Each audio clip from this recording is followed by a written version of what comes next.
Динара, аман есен Алматы қаласынан келуімен сен жалпы бұрын осы зейнетке дейінгі балаларда 40-тан шықпай тұрып осылай барып ұзақ жолға шығып көрдің бе? Жоқ, бірінші рет. Өзің оқуға барып келдің. Онымен босанғаннан кейін ана күтімі жайлы оқуға барып келген сияқтысың, иә. Зейнеппен әр балада өзінің бір ерекше кезеңдер болады ғой, сол зейнеппен барып келдім, былай оған дейін білген жоқпын. Бұл Алматыдағы оқудан кейін сен қандай мамандықты алып келдің? Алматыға барып мен аналар күтімі және де босанғаннан кейінгі аналар күтімі және де ананы босандыру кезіндегі қасындағы күтушісі, қасына доул маманы бар. Өте керемет. Бұл тақырыпқа біздер алдағы уақытта тоқталамыз. Подкастымызды бастайық. Саған сәттілік тілеймін. Саспа, менімен қалай жалпы өмірде қалай әңгімелесесің, дәл солай осы подкастта өзіңді еркін ұста деп. Ал құрметті көрермендер, баршаңызға сәлеметсіздер ме? Менің есімім Хамит Бибінұр, бұл Шамшырақ подкасты, және бүгінгі біздің қонағымыз алдарыңызда Динара Аянова, көп балалы ана, нәресте фотографы, жаңа өзі айтып кеткендей, балалар күтімі, ана күтімі жайында өзінің білімін алып келді. Ол туралы біздер алдағы уақытта тоқталамыз. Жалпы енді Динара, қош келдің. Өзіңді жалпы таныс емес ортаға барған кезде қалай таныстырасың? Сол сияқты осы жерде өзің туралы айтып өтсең. Рахмет көп. Қош келдік. Сәлеметсіздер ма? Мен Динара Мырзагелдіқызы, қазіргі таңда 5 баланың анасымын. Жасым 33-те. Енді осы Орал қаласында әке шешем Жымпиты ауданы Абай совхозының Көздіқара ауылында дүниеге келген. Мен де сол жерде дүниеге келіп, 1 жасыма дейін болып, біздер қалаға көштік. Қалада білім алып, балабақшаға барып, қай мектепте оқыдың? 11 жыл бойы номер 27-ші орта білім мектебінде оқыдым. Жалпы білім беретін орта мектебінде өте ыстық. Енді 1-ші класстан 11-ші классқа шейін оқысын. Және де осы Орал қаласында жоғары білім алған болатынмын. Жаңгірхан атындағы Батыс Қазақстан аграрлық техникалық университетінде. Схеда оқыған болсың. Қандай мамандықта оқыдың? Схеда оқыдым. Ақпараттық жүйелер мамандығын алып шықтым. IT система, IT, барлық ақпараттық жүйелер, барлық сол мен оқыдық. Ал мектепте қандай оқушы болды Динара? Жалпы бұзық, кішкене тентектеу оқушы болды деп өзінің аузынан естігенмін. Сол бір айтып өтсең. Мектепте өте пысық болдым. Өте пысық, енді қай жерде не бар соның бәріне қатысатын. Былайша айтқанда отырмайтын. Мектепте класста бөлінбеймін, сыныпта бір курста отыратын қыздар, перемен болса жүгіретін қыздар, сол перемен болса жүгіретін қыздардың қасында ол. Неде өте ыстық болды мектеп. Себебі ол жерде мен ағам да оқыды 2 жас жоғары, інім де оқыды 3 жас төмен класста. Отбасында үшеусіңдер ғой? Отбасында үшеуміз. Анам бізді өсірген болатын. Әкемнен 8 жасында қалған болатын. Анам 29 жаста еді ол кезде. Сол бізді осылай өсіріп, қағып, бір мектепте, бір жерден аттандырды ғой бәрімізді. Ағам да сол жерден оқуын бітірді. Інім де өте ыстық болды. Бір мектеп емес, бір үлкен бір отбасы сияқты өмірін істеді. Соның ішінде бір пысықтың пысығы болды. Разборкаларда жүрді естідім сені. Тентекте болдым. Қазіргі отырған Динармен мүлдем мектеп кезіндегі Динара мүлдем бөлек. Неге? Мүлдем бөлек. Қазір енді кішкене жинақталып, енді иманды келін болып отырмын ғой, енді орамал таққасын, енді орамалдағы қыз болғасын, енді қазір иманды ибалы келін болып отырмын. Ол кездегі Динар мүлдем бөлек. Ол кезде тентекпін, еркемін, ағам мен інім, әжем жалғыз қыз болып еркелеп өстім. Білмеймін, бір ауылда әжем де еркелетіп өсірді. әке болмағасын ба сол барлық вниманиені ана беруге тырысты, бетін қақпай, енді қатыстыратын жерге қатысып, мектепте де сондай кезеңде отырмын мен. Сол КВН-ға да қатыстым, биге енді 5 жасынан 11 классқа дейін қатыстым. Қызғалдақтар би ансамблі. Біздің Орал қаласындағы областной центр народного творчества дейді. Қазіргі таңда биыл 30 жыл болды сол Қызғалдақтар би ансамбліне. Соның мүшесі болдым, биге де қатыстым. Енді мен брейк-дансқа да қатыстым. Брейк-дансқа да қатыстым. 3 жыл қатарынан. Жарыстарға да барған. Сол жылдар сол брейк-дэнс, одан кейін тектоник, неше түрлі біздің кездегі билер.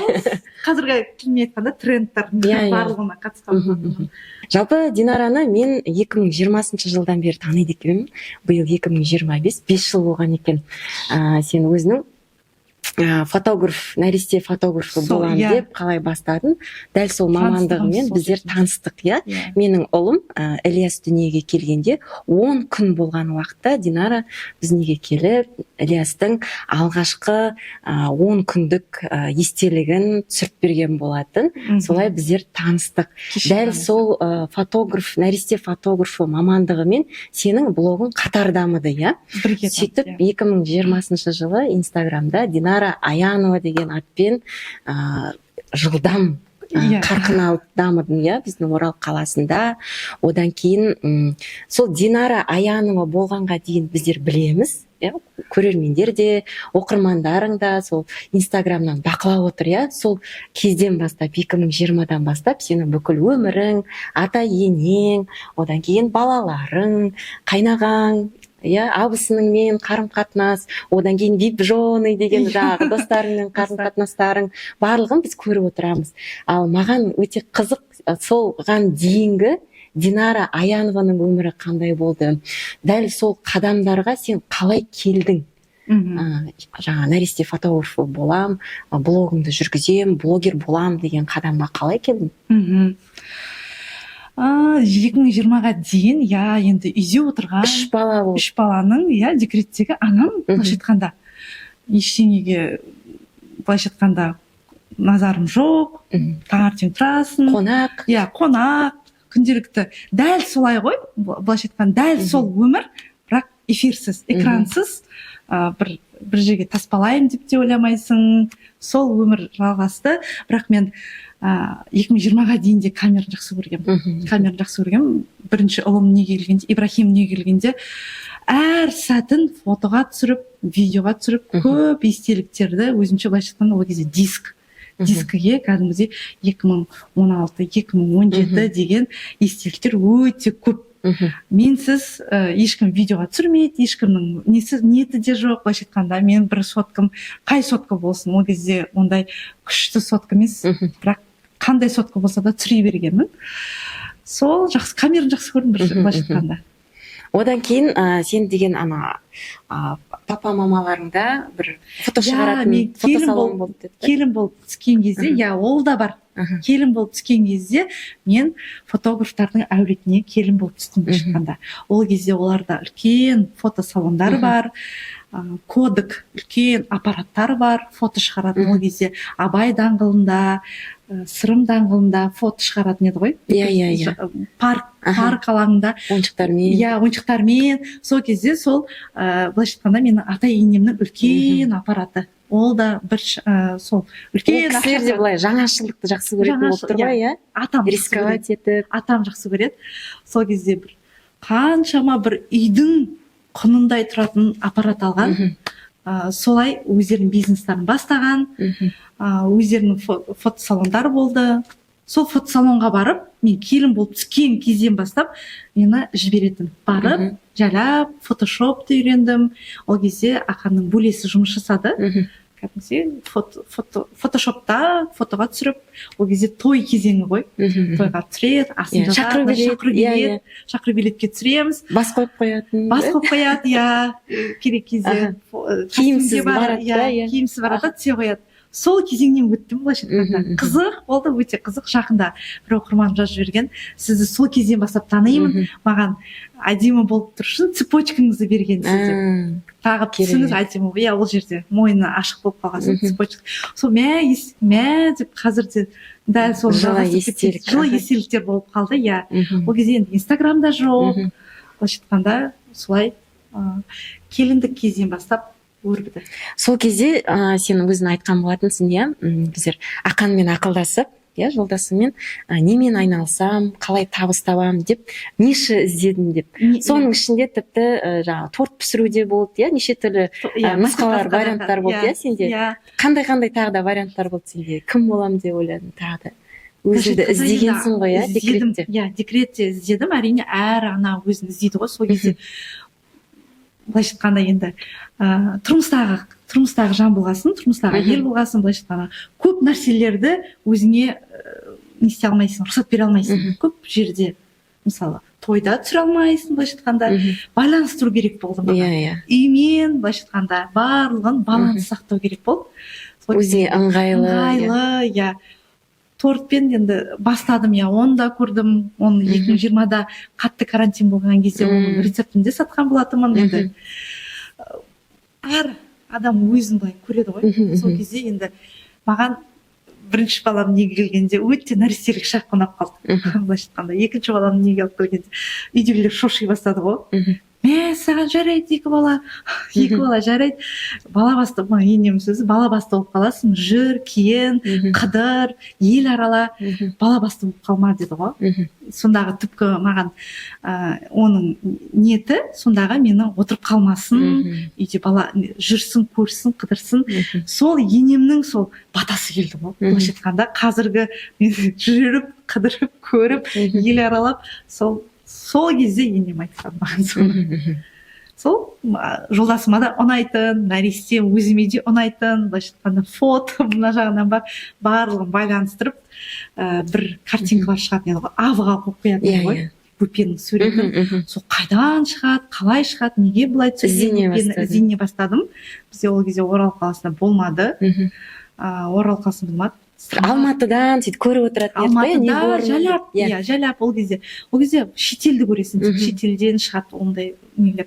Жақын жер Самара болды, ең несі жақын жері. Қызым не келгенде айтқан болатынмын, бірақ оны не істейсің, алыс қой, қалай деп жылы жабылып қалды. Қызым не келгеннен кейін, содан қызым 4 жасқа толғанда ма, бір 3-4 жылдан кейін жанданып, өзінің бір негізі бір идея адамға отырса, ол 2 жылдан кейін қайтып бум болып, қайтып ауыра беретін сияқты. Сол, иә, сол шықты солай. Басылып қалдым, енді басып басылып қаласың, қолдаса ары қарай кете бересің. Басында басылдым, енді басып тастады, не керек, қой, сол қайдағы алысқа барасың, онда былайша айтқанда Самарға барам десем, Самарада кім бар енді жататын үй айтады ғой, былайша айтқанда. Кім бар онда дейді ғой енді. Самарға барып оқыдың. Сосын 2019-да, я 3 жылдан кейін болып тұр ғой, 2016-2019. 2019-да біздің бизнесіміз былайша айтқанда өше бастады. Резюме керек емес бола бастады, шақыру билетін уже басқаша дәурені өте бастады, бізге сезіле бастады. Енді сезіле бастады, уже біздер бірдеңе енгізу керек болды. Күнделікті табысымыз да азая бастады, былайша айтқанда. Сол бірдеме ауыстыру керек болды. Сол кезде бір жайлап түрте қойғам, соны қайта. Жолдасым бір жұмада маған Алматыдан ең қымбат, ол кезде Оралдың фотографтары, мына фотоаппараты ол кезде 2019-да енді ең қымбат фотоаппаратты жеткізді Алматыдан. Өзі вақтыда ол кезде. Мен осы 4 күн ішінде мен Самарға кетіп қалдым. Оқуға кетіп қалдым Самарға, иә. Келген кезде қысылмай, тек бара салып, түсіре салып, енді фотоларым сап-сары болып кетсе де басым. Сол маған сенің жаңағы бір нәрсені бастаған кезде ол міндетті түрде бірден күшті болып кетпейді деген сенде бірден түсінік болды, иә? Бірден түсінік болды. Иә, біреулер болады ғой, кейде бәрі бірден күшті болып кетеді деп, жаңағы баланың әрекеті ғой, иә, инфантильный деп айтады, иә, күтеді ғой, күшті болып кеткенін сосын қоя салады да, ал сен қоймай жаңағы басында шамалы болса да, иә, себебі бағасы да соған сай ғой негізі. Шамалы. Басында мен Самарадан келдім, екінші күні Инстаграмды аштым да, білмеймін қанша оқырманым болды. Кезде 3000-дай оқырман болды. Өзінің тек жиналған оқырмандар. Тек шығып орысша, тек бар орысшамды шашып, тек айта салдым. Менде у меня акция, завтрашня, кто сможет деп. Сол кезде мені танымайтын. Былайша айтқанда мен ол шақыра бастады дейсің. Алды акцияны. Иә. Ноябрь уақыты, қараша уақыты, былайша жаңбыр жауып тұр. Тас қараңғы, кешке бардым ғой. Кешке барсам спальныйға түсірдім бүпесін. Естественно, свет жоқ. Ондай жоқ. Естественно, свет жоқ. Сығырайып тұр шам. Соған түсірдім бүпесін. Күштетіп орап, күштетіп білмеймін, андай не істеп. Солай бастап кеттім. Құлшыныс болды, иә. Құлшыныс болды бүпені түсіретін. Одан кейін блогыңды қатары жүргіздің, иә? Сол нәресте фотограф қызметіңді сату үшін, иә? Түпкі мағынасы сату керек болды. Инстаграмда енді былайша айтқанда сол сату, түпкі мағынасы сату ғой. Өзімнің өмірімді көрсе қызметі, иә, сөйлей бастадым. Маған Алла тағала былайша айтқанда бір отбасын жіберген. Отбасын әлі күнге шейін айтамын. Маған Алла тағала сол кәсіпті қорықпай бастаған, енді қорықпай бастасаң ары қарай ниетіңе қарай беріледі дейді ғой. Бір отбасын жіберген. Әлі күнге шейін айтамын жүрегіммен. Ол отбасында кішкентай бүпе бар, нәресте бар. Саған керек, по заказу керек, иә. Ол отбасында фотограф бар. Ол отбасында блогер бар екен. Былайша айтқанда, мен ол фотограф бар екен білген жоқпын. Нәресте бар екен білем, блогер бар екен білмеймін. Сізді блогер екеніңізді бір пост шығып қалды. Посттың астына сол Доула маманы туралы айтқансыз, қазір түпкі мағынасы. Мен ол кезде уже примерно 10 рет па партнер болған екен. Партнер болған екен. Сол мені Ақанның жақсы досы группалас қызына партнер болдым. Сіз Бибінұр Хамит қызы ол кезде блогер Доула туралы Ильяс не келгеннен кейін өзімнің Доулама алғыс білдіріп, иә, астына жазып кеткен өз Доулаларын, партнерларыңызды белгілеп, рахмет айтсаңыздар болады деп пост шығарған болатыныз. Астына мені Бибінұр деген ол кезде Ақанның группаласы Ерман мені белгілеп рахмет айтқан болатын. Қарайым постмен 44 мың ол кезде оқырманы бар. Мен Орал қаласында 44 мың оқырманы бар, блогер бар ма деп хабарласып, бүпесі бар екен. Үйге барған кезде, сіз фотографсыз ба? Мен де жолдасым фотограф дедіңіз ғой. Жүрегім дүрсілдеп кетті ғой, кәдімгі сол кезде әлі есімде бар ғой. Қазіргідей қорқып мен деген себебі техниканы көп білмеймін, тек контактауды білемін. Ол кезде тек настройка жасап берген болатын. Осылай түсіресің болды деп келіп. Қазір ол үйде жоқ дегенде дедім ғой. Сол кезде еркінсіп түсірдім, қорықпай, кәдімгі өзім бар нем салдым. Жақсы, кәдімгідей содан кейін съемка аяқталғаннан кейін мына жерден блогерден сұраймын.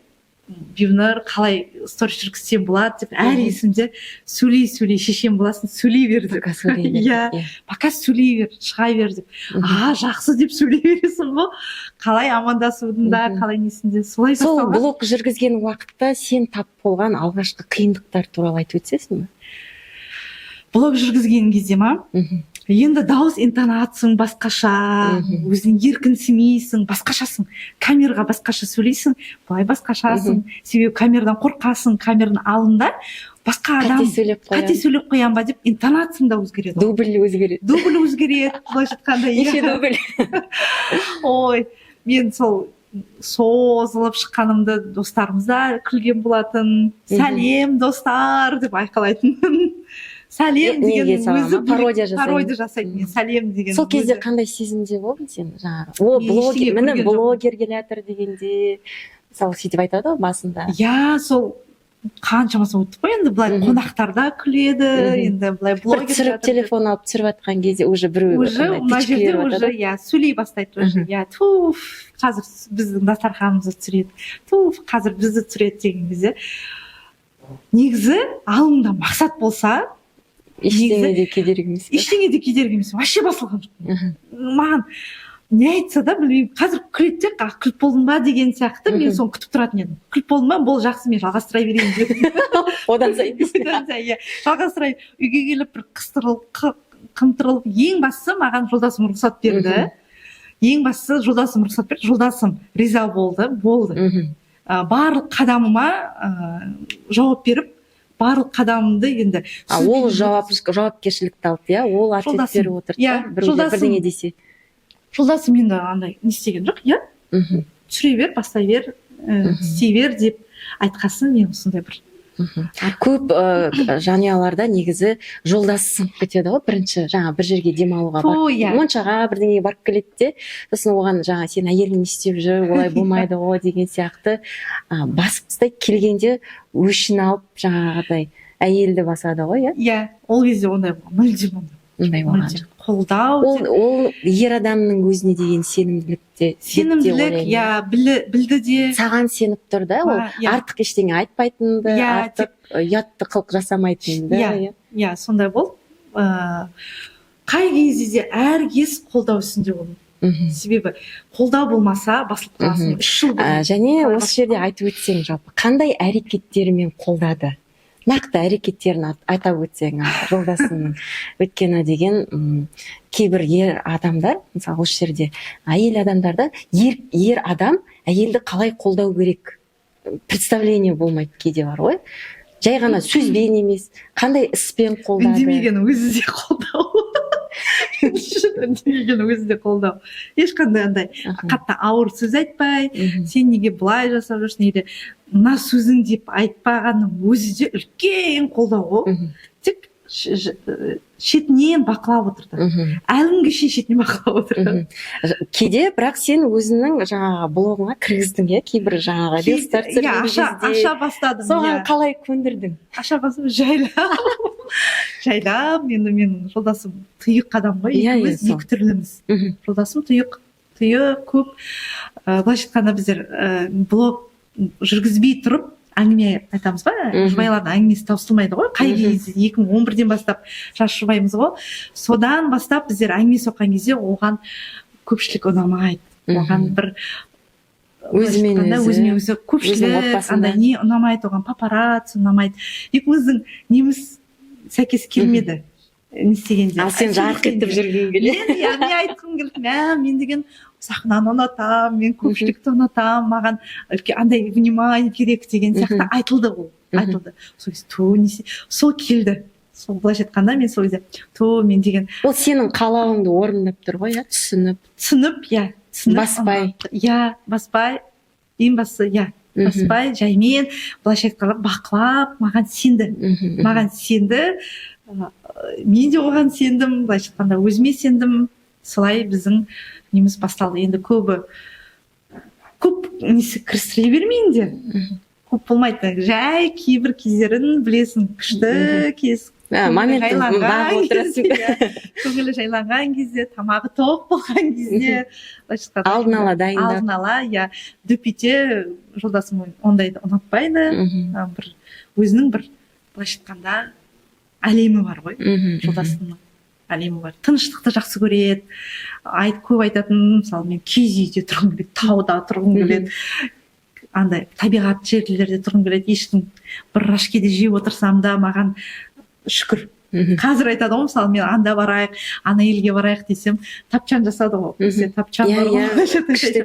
Дастархан әзірлеп. Соны әкесі екеуі, атам екеуі жасады, қолдан жасады. Сол қазір анда барайық, мында барайық десем, енді Қытайға барайық деп былайша айтқанда, сол кезде мен тапчанда отырып шай іше берсем де сол жарайды дейді ғой. Біздер енді әйел адамға ма, екеуміздің баланс бізде бар, баланс бар енді. Сен бүйтіп қалауларыңды айтып, бүйтіп желпініп тұрасың, ол жайлап жасайды. Кейбір жерінде өзі жаңағыдай өзінің қалауында орындап отырады. Қалауымды да орындайды, өзінің қалауында орындайды. Соңғы кезде шетелге анамен өзімді жиі жіберетін болды. Аман сау барып келші деп. Былай мен балалармен қала қояйын, Соған қалай жеттің? Жалпы көп әйелдің арманы деп ойлаймын. Ара тұра жаңағы өзінің анасымен, жалпы мен ойлаймын, жаңа өзінің тапқан табысының өзінің қызығын көргенде керемет қой, иә. Тіпті кейбір әйелдерге де солай рұқсат бермей жатады. Өзің табасың, күштетіп, жаңа жинайсың, бірақ соның өзінің қалауың бойынша жүзеге асыра алмайсың, иә. Сол сияқты, мысалы, сен өзінің қалауларыңды жүзеге асыруға қалай жеттің? Енді қазір отбасы болған жерде былайша айтқанда міндетті, ер адам міндетті ғой, әйел адамның балаларының тамағын, киімін қамтамасыз етуге. Ол бар деп есептейік бізде. Ол жер бар. Жолдасым еңбектеніп, былайша айтқанда маған дейін де негізі өте керемет жауапты жанұялардың бірі. Бірі. Мен тек былайша айтқанда жай ғана өзімнің қызық маманымды алға жүргізе отырып, табыстап отырған жанмын ғой. Ал енді саған мынандай сұрақ. Осындай жауапты жігітті қалай жаңағы жігітке қалай күйеуге шығуға болады деп ойлайсың, жалпы осындай? Жауапты көбі ұрынып қалып басынан бастап білдім мен. Дос болып жүргеннен бастап білдім, шынымды айтайын. Айтқан әңгімесі, алға қойған мақсаты, жүріс-тұрысы, барлығын 19-дамын. Ол кезде 9-шы сыныптан бастап доспыз біздер. 9-шы сыныптан бастап, ол кезде ол 11-ге көшіп жатырған сияқты. Мен 10-ға көшіп жатырмын сыныпқа. Энтіні қалай тапсырды, былайша айтқанда қатты сабағында ботаник болған жоқ, енді қатты оқыған жоқ. Бұлай энтіні тапсыру жолдарын зерттеп, былайша айтқанда, маған да соны жасап берді. Ол кезде бізде қатты тексеріс болған жоқ. Энтіні бір, былайша айтқанда, бір системасын жасауға болатын еді. Системасын жасауға болатын еді. Сол жолдасым сол системаны тесттарды алдын ала, қалай оқу керек, былайша айтқанда қай сұрақ келеді, қай сұрақ келмейді. Телефонмен де, ол кезде телефонды алып кіруге болатын еді. Фольгаға орап, аяқ киімге. Сол кезде жолдасым сол системаны барлығын құрды өзі. Өзі құрып, соны ситуациядан шыға біледі, шығудың жолын, әртүрлі жолын. Мысалы, маған айтты, былайша тапсырасың, осы кезде бірінші курсқа түсесің, осы мамандыққа түсесің, сосын отбасы құрамыз деген сияқты. Жоспар ол кезде басынан бастап андай жоспармен жүретін бір өзінің қылтың-сылтың әңгімесі жоқ, достарының қасында да көп қатты күле бермейді, әрбір қалайша айтқанда дешево қалай андай неге бос арзан күлкі жоқ, сондай жігіт болды. Сондай жігіт болды басынан. Негізі жаңағы ерте шыққан, сенің ойыңша қалай? Ерте тұрмыс құрған дұрыс па сонда? Ерте тұрмыс құрған, егер білсем, мен мысалы өзіме... Негізі мен байқаймын қазіргі жастарда мысалы олар дайын нәрсе қалайды. Уже үйі бар, көлігі бар, тұрақты жұмысы бар деген сияқты дайын. Ол дайын болу үшін уже 30-ға келіп 30, асықпайды сол үшін. Жастар асықпайды. 30-дан кейін 30-ға таяп үйленеді. 27, маған... Сен не ойлап шықтың? Мен қатты сенімді болдым.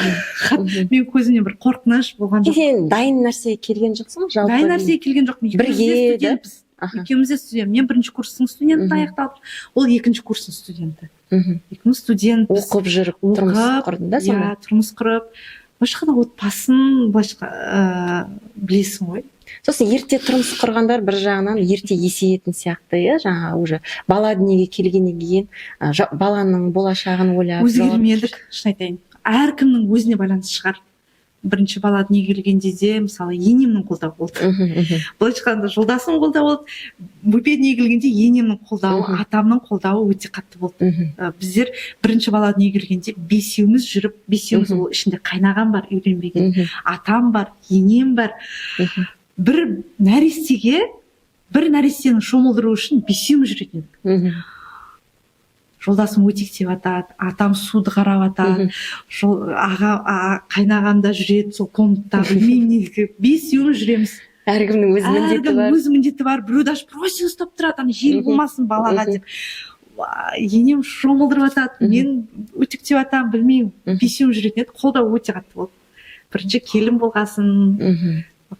Сосын мынандай нәрсе бар ғой, жалпы ерте тұрмыс, жаңа ерте келеді ғой, сол отбасыға келін, мысалы жастайынан келген кезде ол тезірек сіңісіп, өзінің енесімен жақсы жаңағыдай сол үйдің қызы сияқты болып кетеді дегенге қалай қарайсың? Тез сіңісіп кетеді деп. Тез сіңісіп кеттім. Жас болғасын ба, мама деп, ешкім маған аға деп айт деген жоқ. Өзім ағамды аға демеймін, былайша айтқанда. Ол үйге келгенде де аға деп айтасың деп айтқан жоқ, мен сразу өзім аға деп кеттім, папа деп кеттім, мысалы өзім әкемнен. Бірақ өзің де бір ашық болған сияқтысың ғой, иә? Тез сіңісіп кеттім. Ашық адам, жалпы мысалы мен білдім, мен келдім, мен сол отбасыға келдім, мен сол отбасында жолдасымның мамасы, папасы бар, жолдасым кіші екенін білдім. Сол отбасында мамасы мысалы қатал екенін, жолдасым айтып жүрді, мамам қатал менің, дайын бол деп. Мына жақтан құрбым Ұлжан, сен ертең келін болып түскен, ол апалар күйеуге шыққан ғой, құрбым, мен жалғыз қызбын, ойында ештеңе жоқ, рахаттанып тойға әзірленіп жүргенде жоқ, ақ көйлекті іздеймін, ананы іздеймін, құрбым кім болады, невестам, сол бүйтіп жүресің ғой, есіл той деп жүргенде құрбым жылайды. Хабарласқан сайын жылайды. Сен ертең барған кезде, сен ең бірінші мысалы, саған ешкім әке көкеде отырмайды. Ана жерде енең сөйлеп қалған кезде сен сөз қайтармау керексің деген сияқты. Құрбым деген мені дайындады, қорықты менен. Қорықты себебі мен бірдемені елестетсем, керемет етіп елестетсем.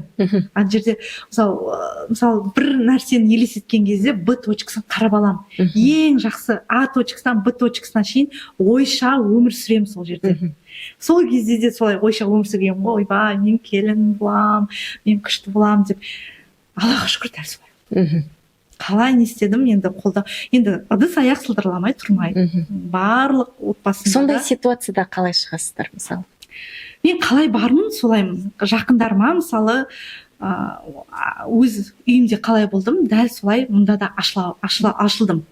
Тұйықталып, өзім басында былаймын, сосын былаймын деген жоқпын. Басында қалай еркелеп, мысалы мама деп кеттім, дәл солай ол кісіге әлі күнге шейін еркелеймін.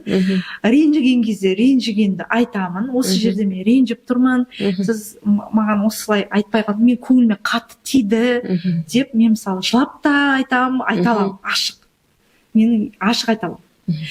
Бір нәрсені айтпай қалып, оны 20 жылдан кейін айтып отыратын адам емеспін. Қазір ренжідім ба, қазір мен қонақ кеткеннен кейін жайлап енеме айтамын, мама, мен деген мына жерде сіз маған бүйттіңіз ғой, неге бүйттіңіз, неге сөйттіңіз деп шығамын. Маған ақан былай сөз айтты, кешірім сұрап, бол, кешірім сұрап. Жолдасым, мен білмеймін, бір сосын кешірім сұрай ма? Сұрағысы келмейді, бірақ амал жоқ. Кешірім сұрағаннан кейін мен жайқалам. Бір нүктесі қойылғаннан кейін, нүктесі қойылмай, бір ана сөз мысалы ренжітілетін сөз айтады ғой, мысалы ренжітілетін сөз айтылады. Ол да жас, ол да бала, бір үйдің еркесі, кенжесі, былайша айтқанда. Мен ол үйге келем, былайша айтқанда бірге тұрамыз деген сияқты. Ту кетші деп мысалы айтып қалатыны болады, например. Сөз көтере алмын, мен сөз көтере алмын. Динараны сөзі көтер. Оқырмандарын да сөзін көтермейді. Жоқ, жақын адамдарынан. Оқырмандардікінде көтермей жатасың ғой кейде. Ол кезде де айтып қалатын кездерім болады, неге бүйтпейсіздер. Былайша айтқанда шайдан сөз көтере алмаймын. Себебі мен өзім біреуге қатты сөйлемеймін. Біреудің көңіліне қарап сөйлеймін. Дөп етіп ешкімге ештеңе айтпаймын. Сен мындайсың, сенің орның мынандай деп айтпаймын. Ең бастысы адамның көңілін табуға тырысамын. Неге мен көңілімнен есеп қалады деймін ғой сол кезде. Неге біреу кесіп тастау керек? Мен ешкімді ренжітпеймін, неге мені адамдар ренжітпеймін? Мен ешкімді ренжітпеймін. Ренжітуге жол бермеймін. Несеп қалам, жабылып қалам. Жабылып қалам, или жабылып қалуым мүмкінмін. содан қорқамын. Динара жабылып қалмасыншы деген өзімнен қорқамын шыны керек. Өзіңе де қамқорлық болып тұр ғой. Иә, өзіме деген жабылып қалмасыншы деген сияқты. Ол жердегі менің немді түрт салмау керек. Сол жерде айтылған сөз, мысалы сен осындайсың болды десе, мен ол мәнді ашып алмай, тарқатып алмай, мен білмей қалдым, сенің көңіліңе келеді. Кейде адамдар мысалы солай ойлап қалады да, өзі додумывать етіп іштей үрей береді ғой, үрей кетіп қалмайын деп, мысалы, әркез енді алыс адаммен әрине алыс боласың ғой. Сен жақсың да, мен жақсың. Бірақ жақының сенің ата-енеңмен бірге тұрсаң, жолдасыңмен, мына жақта балаларың, көңіл отбасы әйелдің көңіліне байланысты ғой. Жалпы түсінгенім, жалпы егер сені ренжітіп жатса, сол ренжігенді ата-енеңе айтуың керек, иә? Сол айтуым керек. Не күлесіз? Енді айтуым керек. Мама, папа, мен ренжіп тұрмын деп. Айтуым керек. Қасқа не болып қалды тағы да дейді ғой қазір. Енем үйренген. Негізі айтады ғой, жалпы ұрысқың келсе ұрысып ал, ол да сенің мамаң деп айтады. Өзіңнің мамаңмен де кейде ренжісіп жатасың ғой. Дәл солай енеңмен де кейде көңіліңе жаңа бір нәрсе ашықпыз былайша айтқанда. Иә, ашық болу керек деп айтады ғой. Өте қазіргі неше жыл өтті, 14 жыл, 15 жылға таяп қалды ғой отбасы болғанымызға.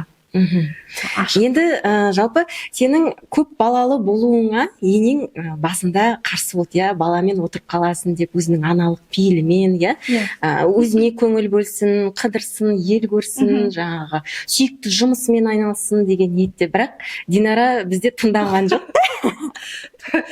Иә, маған ұнайды. Негізі, мысалы, бала ол деген айтады ғой, дорогое удовольствие деп айтады, иә, бір баланы өсіру үшін де, мектепке дайындау үшін, тіпті дүниеге келген бойда оның денсаулығы прям 100% дені сау болып келіп жатқанда бала аз, иә, қазір деген. Кривошей дейді, гипотонус, гипертонус дейді, массаж керек болады оған, жаңағыдай электрофорез дейді, анау-мынау, соның бәрі уже келгеннен бастап ақша ғой, күтім, ақша, иә. Балаға деген. Күтім керек, қамқор керек, уақыт керек әр балаға. Сол сенде көп балалы болудан сол қорыққан жоқсың ба? Ертең оларды қалай жеткіземіз деген сияқты. Сен ойламадың ба? Қазіргі күндер айтқан сияқты мамалар. Ойламайсыңдар, ештеңе ойламайсыңдар. Маған дым ойлаған жоқсың. Ақан ойланған жоқ. Хотя бы. Ақан негізі басады. Жарар деген сияқты. Жарайды ғой деп.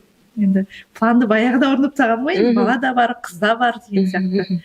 Екі ұл одан көп, иә, мысалы көп балалы семьяларда байқайсыз, жаңағы қыз болғанша жаңағы 4-5 бала болады, иә, болмаса ұл болғанша бірнеше қыз, сөйтіп көп байқамай көп балалы болады, иә. Екі қыз да бар, екі ұл да бар, артынша керемет Зейнеп келді, иә. Осы Зейнеп келген кезде сенің жаңа тынысым былайша айтқанда, иә, жаңа мамандықты меңгеруге деген идея келді, иә. Өріс дейді ғой. Сол қалай келді? Әр бала өз несібесімен келеді. Былайша айтқанда мен қазір Зейнептің неге келуі несібеге мол, кәдімгідей біздің биыл 14 жыл бермеген бақшамыз кеңейіп, кәдімгідей бермеген алмалар, жемістер беріп, керемет. Шықпаған жемістер шықты ғой. Баптамасақ та күтпесек те жеміске баймыз биылша айтқанда. Мә деді ғой, енді қазір деген жаз болса да қымбат қой. Сен осы тылсым сондай Алланың нығметін сен көре алып тұрсың ғой. Негізі ондайға мән бермейтіндер де адам. Сол жерден сондай детальдарға негізі адам мән беру керек. Иә, қатты. Сонысымен бақытты күндер сонысымен ғой. Соны сезіну жазда мысалы өте керемет күйде жүрем аяғы ауыр болған кезде. Той болатын сияқты ол тойға дайындалғандай дайындаламын былайша айтқанда. Соның сыры неде? Жалпы көп әйелде бойына бала біткен кезде уайым, қорқыныш болады, иә. Ол неге деп ойлайсың? Неге сенде бұлай, басқаларда бұлай?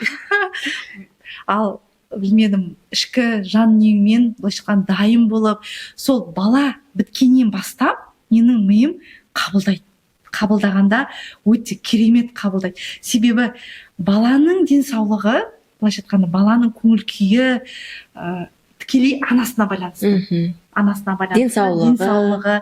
Себебі қамтырылмай, өзіңді былай бос сезініп, қандай күйде болсаңыздар да, қай жерде болсаңыздар да, мысалы, бұл деген Алланың нығметі ғой, бұл тегін нәрсе ғой. Өсуіне, мысалы, шын айтайын, оны біз өсірмейміз. Мысалы, біз тек себепшіміз. Бұл Алланың жаратылысы, Алланың бергені.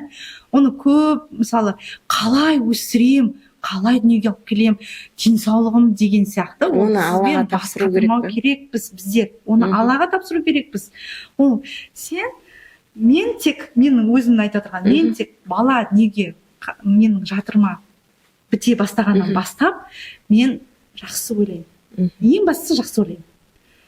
Жолдасым мына жақтан, ата-енем мына жақтан мен үшін переживать етсе де, мен жақсы жүремін. Өзім. Себебі, ешқын бала өсет, бала сенсіз де өсет. Біз тек себепшіміз. Соны ең басынан біліп алсақ, ең басы миымыз. Ми деген білесіз ғой, біздер тек миға айтып берсек, өзіміздің немізді. Ми солай кетеді ғой. Сосын ми демалғаннан кейін, ми не істегеннен кейін, ми жақсы ойлағаннан кейін ми хабар береді. Ішке хабар береді, баланың өсуіне, ары қарай миының дамуына, әр баламен дамыдым деп айта аламын. Жаңа сен айтып өткендей, біз себепшіміз дедің ғой, одан кейін барлық жеңілдікті беретін Алла деп Аллаға тапсыру керек. Аллаға тапсыру керек. Не болса да, ол мейлі бала болсын, мейлі отбасы болсын, түрлі қиындық болсын, бірдемен бастайын деп жатсам да, өте керемет ойлаймын. Себебі өте керемет ойлауды, ол тегін нәрсе ғой, оны бір жерден бар сатып келмейсің, оны біреуден сата алмайсың, ол сенің миыңда тек қана. Соны білемін мен. Не бастайын деп отырған, мейлі мен отбасы құрайын деп отырсам да, айтым, керемет күйде жүрдім деп, мен бір елестетіп, А пунктынан Б пунктына шейін жүріп келуді мен бір чоқ ойлап аламын, ертең осындай уақытта босанады екенмін, керемет кез болады екен, мамыражай кез болады екен, ертең бәрі пісіп тұрады, мен солай ойлаймын. Сосын бақшамыз, мама бізде Зейнептің несібесіне орай десе мен дейді ғой, сен әулие санайсың дейді. Әулие етпеш ол баланы дейді. Былайша айтқанда әулие етпеймін, бірақ жақсы ойлаймын. Мысалы дүниеге келгенде де деп балаға жақсы қараймын, ертең әп-әдемі қыз. Былайша айтқанда оның барлығы енді керемет ойлау керек, енді қиындық болмайды емес, болады. Мысалы сол қиындықтардан сол жақсы ойлар арқылы шығамын. Сосын мен жақсы ойлағасын, мына жерде жолдасымда сенімді болады ғой, жолдасыма да қатты күш түсірмеймін ғой. Ол мен жақсы ойлағасын, жақсы сөйлеп жүргесін, ол қайдан білсін, бәрі жақсы болады деп жүреді ғой. Солай. Бірақ уайымдамаймын емес, уайымдайсың да негізі. Болады. Мен уайымдамаймын. Жақсы ойлаймын да. Кейде ақан ренжімеймін, сен дым ойламайсың. Сол ойлайды, сен деген тек жеңіл-желпі ойлайсың да, сол не істемейсің деп. Жеңіл-желпі ойлап жүре беремін солай. Себебі жас жұбайды тірек не үшін жолдасыма тапсырамын. Көп қиындықты, көп нені жолдасыма тапсырамын. Мысалы, шетелге шығатын болсақ, барлық документациямен жолдасыма айналысады. Мен тек не кием, анда не көреміз, бүгін не жейміз, балалар не киетіні, су ішетіні мен мойнымда. Оған жолдасым ешқашан жауап бермейді. Су қалып қойса, жүргегі қалып қойса, памперсі қалып қойса, жауап бермейді. Ол тек ұшып кететін уақытымыз, осы жерде болуымыз керек. Ол да бір үлкен система ғой. Иә. Мысалы, самолетке кешіп қалсаң, болды, бармайсың. Сен баламен қопырап жүргенде. Мен баламен қопырап жүргенде, мына жақта жолдасым реттеп отырады. Сол сияқты өмірімізде солай. Көп нәрсені жолдасыма тапсырамда, жеңіл-желпі әдемі кездерін, мысалы, туған күн. Сол ұйымдастыру жағын, фотосессия жағын, мамамның алпысшасын, керемет жақтарды бетіп көрсету менің ойнымда. Пиар дейсің. Пиар, беті әдемі қуаныштарды. Сондай жауапкершілікті алуға дайын. Солай өміріміз өтіп жатыр. Ал жаңағы қалжа туралы идея қайдан келді саған? Қалжа туралы енді былайша айтқанда ана мен бала менің нем ғой. Балаға жақынмын. Кішкентай. Сен 10 рет долы болдым дедің, иә. 15 шақты. Иә, өзің 4 бала әкелдің. Иә, 4 баланы неге алып Одан кейін кішкентай нәрестелерді тек суретке түсірумен жүрсің. Бөпелерді көремін, нәрестелерді, иә. Сосын 5-шіні неге алып келгенде менде кішкене миым қарсыласа бастады. Себебі 5 бала бұрында айтады ғой, 5 баланың анасы ғой, сосын былшып кеткен деген сияқты. Мен сол сөздерді көп еститінмін. Бұрында естідік. Нән, мама. 5 бала, иә, нән, мама сияқты. 5 баланың мамасы деген сияқты. Мен дәл миым солай. Көз алдыма солай елестеді ғой, 5-шімді неге не істегенде. Күшті. Жоқ дедім. Жоқ, мен тек сол 5 баланың, иә, өзге ондай болмайды. Менің фигурымда ондай болмайды деген сияқты не істедім. Енді соған әрекет жасадым. Әрекет жасаған кезде қалай былайша айтқанда ізденіп тұрсың ғой, иә? Бастан бастап іздендім. Маған артық салмақ қоспауға болады. Ең бастысы 5 баланың анасы болып кеткен болмау керек болды. Сол кезде іздендім. Бастан бастап артық салмақ қоспауды, қандай тамақтар ішуді, қайда 바руды, не істеу керектігін, қалай күтім керектігін, бала дүниеге келгенде қалай денің сау болуы, иә. Денім сау болуы. Мен, иә, денім сау болу керек, маған сол керек болды. Өзім алыстым ғой, былайша айтқанда.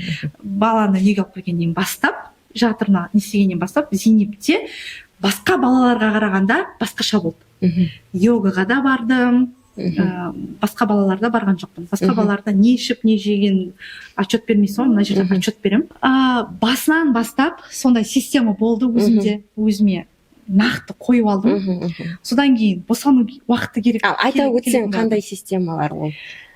Басынан бастап тамақтануында, мысалы. Тамақтануында артық тамақ, нанды алып тастадым, газдалған сусынды алып тастадым, мүлдем басынан бастап. Сосын сахар, тәттіні алып тастадым. Енді тамақтануым сол саған қалай әсер етті? Өте жақсы, жеңіл жүрдім. Басқа балаларға қарағанда томпақта қалған жоқпын. Жеңіл, кейде ұмытып кетемін аяғы ауыр екенімді. Жеңіл тұрып, қазір қиын уақыт, мысалы, көп аналарда симфизит деген бар. Симфизит ол неге алып келген кезде салмақ қосылған баста жатырдың кішкене салмақ түсі басып, жатырдың екі жаққа кетуі, жатырдың екі жаққа кетуі уже симфизит. Жүрісің басқаша болып кетеді, пингвин сияқты болып кетеді. Соның барлығын алдын алдым. Йогаға қатыса бастадым, йоганың өте әсері жақсы болды. Былайша айтқанда жеңіл сезіндім. Баланы неге алып келгеннен кейін де маған күтім керек болды. Сонда ойлай бастадым. Басқа балаларды ойлаған жоқпын. Тек қана осы Зейнепте күтім қалай күтінем, зерттей бастадым. Қазір өте көп нәрсе өзгерді, былайша айтқанда. Сүт пен шай ішпесең де болады. Тар мен шай ішпесең де болады. Былайша айтқанда сүт деген тек қана су, қара сумен де келеді. Біздер деген түнде ішіп, мысалы, түнде ішіп, нанға май жағып жеп, сүт көп келеді деп сорпаны да ішіп, түнде көжені де ішеміз ғой. Қазір мысалы дәл солай жалғастырасың. Суды көп ішсең болады, жылы ішсең болады деген сияқты көп нәрсе өзгерді. Миф деген сияқты ғой. Көп нәрсе өзгерді. Маған сол босанғаннан кейін де күтім керек болды. Негізі өзіңмен солай алысып нәтиже болады. Қай жерге фокусты қоясың, сол жерде нәтиже болады. Жақсы, сен енді 5 баланың анасы болуға дайындалдың, күттіндің. Енді жалпы соны деген өзің барып қалжаланам, жаңағы сол қалжа орталығындағыны үйреніп, Оралға алып келем деген нәрсе қайдан келді? Сол күтімнен басталды. Мен енді қазіргі телефондарды білесіз ғой. Бизнес ретінде қалай жаңа қарастыра бастады? Өте қатты ұнатып қалдым системасын. Системасы ұнап қалды. Бөпе, ана, сол жерде істелінетін істер. Мен қалайтын істер. Ойым өзгеріп кетер деген сөз ғой. Алдыншыға бармаспын мүлдем деген сияқты. Мысалы, аналармен бөпелерді, оларға да осындай сауықтыру кезеңдеріне өткізейін деген сияқты. Алып келейін, жаңа, былайша айтқанда, жаңа шыл идея болды. Идея болды. Біздің Орал қаласынан мүлдем жат Орал қаласы. Бізде жалпы қалжа түсінігі Орал қаласында жаңа босанған әйел үйге келеді, одан кейін нағашылары жаңағы қой алып келеді, я болмаса күйеу алып келеді, я кім алып келе алады, сол қой алып келеді, соның сорпасын сол күні қонақтар жеп кетеді ғой, да? Ол дәл сол жерден солай жеп кетеді, жаңағы мойынды мүжіп бүйтіп қойып қояды, мойны қисаймайды. Сонымен бітті. Келін баланы құшақтап үйінде қалады мысалы бізде. Оған қала ма сорпа, қалмай ма, ол белгісіз. Қалжалануды біздің Батыс Қазақстан Орал қаласы, соның ішінде Батыс Қазақстан Орал қаласы. Солай түсінеді. Енді мен естідім, мысалы Алматы жақтан бір танысым қалжалануды былай айтқан болады: бізде мен тіпті баланы көтермеймін деді. Маған емізуге алып келеді, сосын не істейсің деп біздер айтамыз, ол жатам дейді. Жаңа баланы емізуге алып келеді де, енесі ма, жаңа күйеуі ма қарайды. Мен бөлмені жауып аламын, телефон шыққым, жатам дейді. Ұйықтаймын, жатамын дейді. Дәл солай екен. Мен соны зерттеп бастағаннан кейін біздің алдынан шығады ғой. Алдынан шыққан кезде Алматы қаласында, былайша айтқанда басқа жақта сондай бар екен. Қалжалану деген бар екен. Қалжалану, былайша айтқанда қалжа сорпасынан бастап, қалжаның еті біткеннен кейін, жас қойдың еті біткеннен кейін, қойдың еті біткенге дейін ананы күту саналады. Қой біткенге дейін еті сенесіз бе? Ол деген шынымен де бір айлық ет қой негізі. Ананың өзі жейді. Дұрыстап жіліктейтін болса. Дұрыстап жіліктейтін болса. Былайша айтқанда басқа өңірде бар екен. Сол өңірге айтып көрсете бастадым жолдасыма. Жаңа айтқандай жібере береді дегенде, жолдасым қарсы болған жоқ. Жолдасым барып, көріп, былайша айтқанда күтініп. Былай 40 күн емес, неше күн? 40 күн емес, бір 6 күндік. 6 күндік, былайша айтқанда қалжаландым. Сонда нақты қандай қызмет көрсетті саған? Тек сорпа ішіп отыра бермейтін шығарсың. Қалжа сорпасынан бөлек, ана күтіміне арналған, мысалы, процедуралар өте көп. Шілдеттер шығару. Бізде Батыс Қазақстанда просто шай ішу деп ойлайды. Терлеп отырып шай ішу. Шілдеттер шығарудың 5 түрлі методпен шығарды шілдеттерді.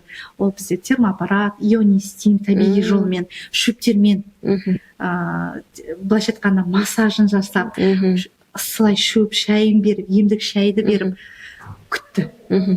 Тер деген, былайша айтқанда, килограммдап шықты ғой, килограммдап шықты. Өте жақсы сезімде боласың, жеңілдеп қаласың. Жеңілдену деген бала неге алып келу емес екен. Жеңілдену деген содан кейінгі әрі 40 шілде тері шығып, өзіңді босаңсып, өзіңнің барлық сүйектеріңді қалыпқа келтіріп, былайша айтқанда шілде теріңді шығарып, ары қарай сенің буындарың ауырмау үшін, ары қарай тіс ауырмау үшін, буындар қақсамау үшін, былайша айтқанда қазір ревматизм өте көп. Ревматизм жастарда өте көп. 9 жаста баласы бар, орталыққа қалжалануға келді. 9 жаста, жаңа босанғанға емес. Жаңа босанғанға қарамайды. Мен бар аламды, балам десте. Қалжалана аласың. Себебі 9 жаста ауырып қалған екен. Буындар қақсап жатып қала береді. Оказывается, оның шілдеттер шықпаған екен. Салғырт қараймыз біздер негізі, біздің батыс жақ келіндер босана салып шығып кету деген біздерде көп қой. Баланы құшақтап алу, желпілдеп. Мысалы, өзің осы уақытқа шейін сондай жасаған өзім өте көп. Қандай қателіктер жібергенсің мысалы? Қандай қателіктер жібердің осыған дейінгі балаларда? Енді өте көп, енді жер мен көктей, өте жеңіл қараймыз, жеңіл жүреміз, аяғымызға носки кимейміз, былайша айтқанда шығып кетеміз. Ол енді ата енеде емес, өзімізге де байланысты бірінші. Жауапкершілік өзіңе де байланысты. Ересек адам, былайша айтқанда, ана ересек адам, өзі де білу керек қой, енді сені ешкім ұстап отыра алмайды, барам десең, шығып кетем десең. Біздің Оралда жоқ екен, енді Ақтау, Ақтөбе жақты білмеймін. Біздің Оралда жоқ нәрсе. Ал енді өзің қалжаланып, 6 күн жатып, шілде теріңді де шығарып, одан бөлек білімді де алып келдің, Енді бұйырса Орал қаласында қалжа орталығы ашыла ма? Алла қосса. Ойымда бар. Сол дүниені біздің Орал қаласында алып келуім керек. Ал қазіргі таңдағы алғашқы қадамдарың сонда доулық қызметі, мен стористан көргенім. доулы ПДР бойынша жазыла ма сізге доулы болып? ПДР бойынша жазылады, иә. Иә, примерно осы уақытта Соның босанамын барлық деп. қыр-сырларын, иә, доулы маманы былайша айтқанда маған сұрақ келіп жатыр ғой, медицина маманы болу керек па деген. Жоқ. Бұл медицинаға мүлдем қатысы жоқ. Ол дегені көмекші қызметі ғой, қызметі, иә, қасында жалау болатын, иә, массажын жасап, анасына көңілін тауып, су алып берсе, су алып беріп, өте бір былайша айтқанда қасына жалау. Ол медициналық қызметті онсыз да сол медицинаның адамдары итак жасайды ғой, босандырады ғой. Сіз тек қасында көмекші, қасында маған сенім білдіріп, босанғанға дейін жетелеп, алдын ала дайындап та, мысалы курс болады. Егер де ПДР бойынша жазылған кезде 2 рет кездесеміз, ол кезде теориясы болады, практикасы болады. Былайша айтқанда адамның ағзасын таныстырасың ғой, алғашқы белгілері, қалай біздер барған кезде қазір акушер мамандар көп ештеңе айта бермейді. Олар келеді, кетеді, болды. Өзіңді қалдырып кетеді. 1 сағаттан кейін келем, иә, басымыздан өткеріп те жүрміз ғой. Сол кезде ананың толық білімі болу керек қой. Қазір қай стадиядамыз, осы жерде не айтамыз, былайша айтқанда қалай процесс жүреді, соның барлығын алдын ала анасы ес жиған кезде былайша айтқанда барлығын түсіндіріп қасында боламыз. Мысалы мен босанған уақытта қазір барма білмеймін, 6-шы поликлиникада мені күшті бір апайға, есімін ұмытып отырмын, Ақмаржан бекен, жаңа кабинет болды, курс өткізіп маған алдын ала дайындады. Бірақ оған көп кабинетке кіреді де, бүйтіп несіне соны өтті деген қол қойғызып, көп аналар бүйтіп шығып кетеді. Мен ол кезде қолым бос қой, жаңа қызық көріп, осында не айтады екен, мен бүйтіп отырып алдым, немді ұстап алып, маған айтыңдаршы деп, мұнда айтады деп айтты ғой деп келдім. Сол кезде жаңағыдай маған бастан аяқ, тіпті босанғаннан кейін қалай қорғану керек, жаңа келесі бөпені неше кезеңнен кейін жаңағыдай жоспарлауға болады, соның барлығын алдын ала айтты. Даже қалай қорғануға болатынын да айтып берді. Маған сол қызық болды. Сол қазір білмеймін, еще босанудың алдындағы белгілерін айтып түсіндірген болатын. Маған өте қызықты болды сол. Бар, қазірде бар, бірақ көп былайша айтқанда мән бермейді. Сол жерде походу разберусь. Сол жерде қалған білім негізі қалып қояды. Нағыз босануға келген кезде шығып кетеді. Және де қасыңда бір айтып тұратын, біліп тұратын, саған бір сенің неңді біліп тұратын адам керек қой, сезіп тұратын, осы жерде не болатын білетін адам болған жағдай. Көбінесе жеңгесін, апасын, мен де өзім енді танымайтын адамдарға емес, кәдімгі таныс адамдарға, абысыма деген сияқты қасына кірді қой. Ол кезде сенімді. Қазір қалай таңдайды? Қазір білгені жақсы да, маманы болғаны жақсы, оқығаны жақсы. Былайша айтқанда барлығын айтып қоямыз, мысалы акушерге біздер сөйлемейміз ғой, анасын ретінде анасын не айту керек, көп нәрсе білмеген екенбіз деймін ғой, бары оқып келгеннен кейін. Сол өзіме ұнайды. Мысалы сол жерде қалай дайындалу керек, жаңа аналарға ақпарат болсын, аналарға қандай белгілер, босанған кезде өзін қалай ұстау керек? Өзің енді ол жерде айта алмайсың.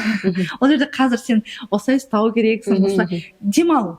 Ең бастысы өзіңді бос, сансып сезінуді айтқым келеді, кеңес бергім келеді. Бос ұстаңыздар өзіңізді. Бос ұстаған сайын, бос ұстамай өзіңізді тырысып ұстаған сайын сіз сағатын үлкейте бересіздер. Өзіңді өзің қинайсың босқа. Өз-өзіңді ары қарай сағатын кеңейтесің, өз-өзің қиналасың деген сөз.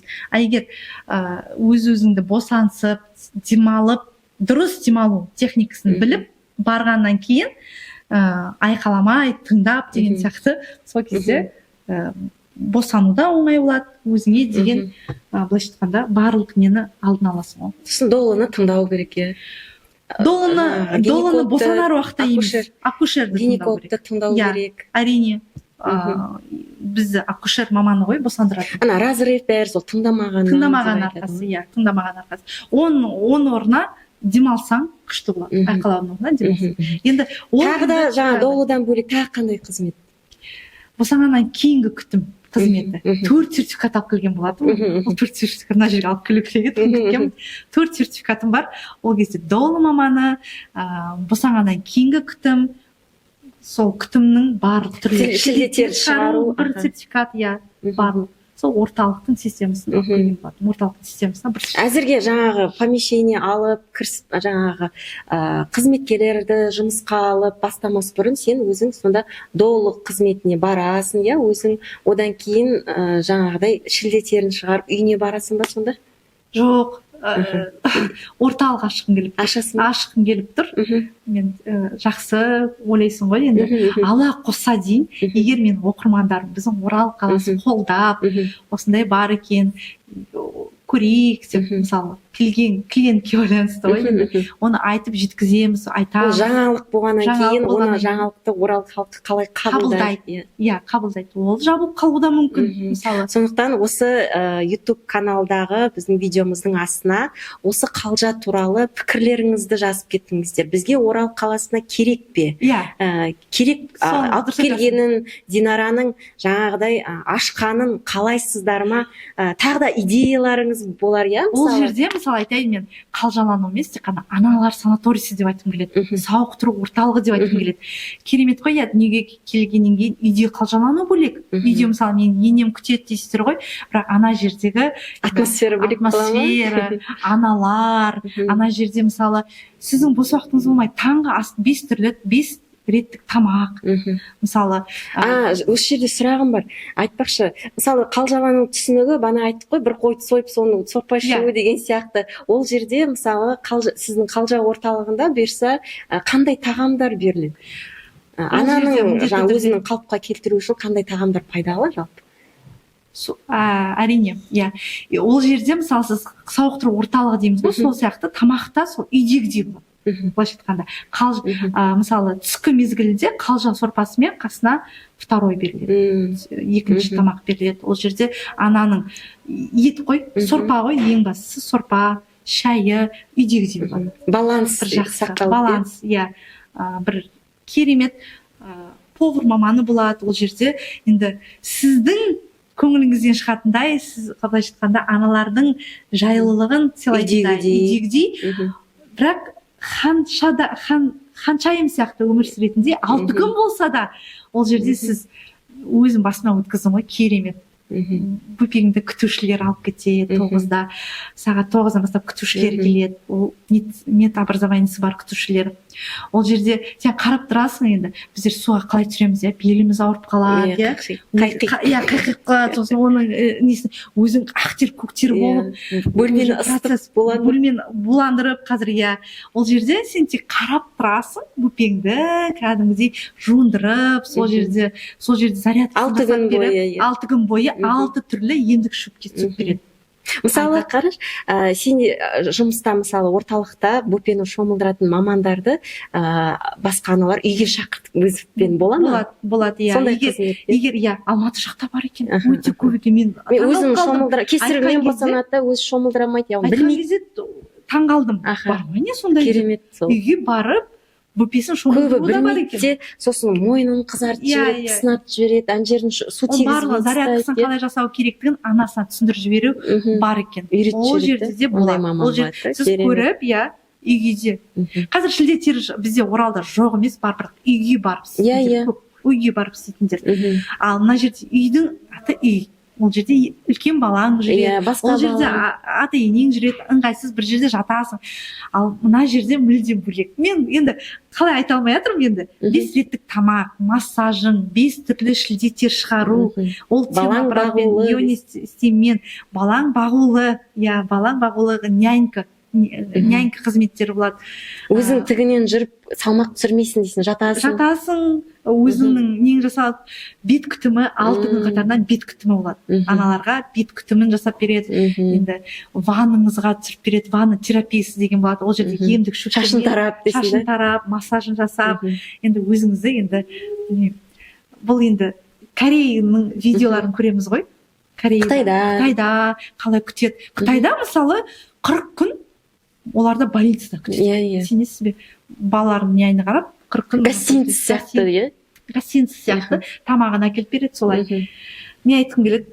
Сол күтім болғаннан кейін, сондай күтім болса, аналарды күтетін болсақ, біздің болашағымыз сау дені сау ұрпақ болашақта көбейеді. Соны көру менің бір арманым.